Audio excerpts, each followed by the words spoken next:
First thing we do is to open our Play Store app. Then type video. So pag lalabas dyan yung video downloader. Click po natin yan. Pagkatapos, yun, may makikita ka ng logo na video downloader.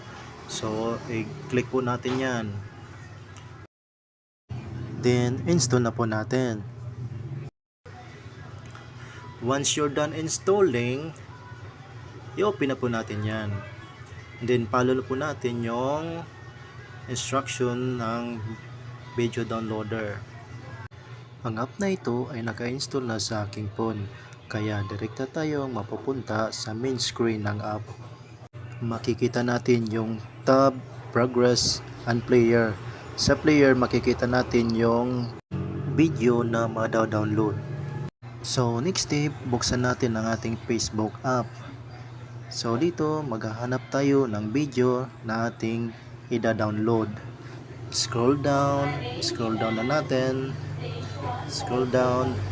Example, ito na video ang ida-download natin. So, click natin yung tatlong dot sa baba. Then, click yung copy link.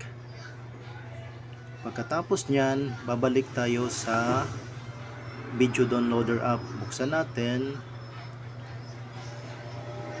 Automatic po yan, mag-checking URL sa link na kinakopy natin.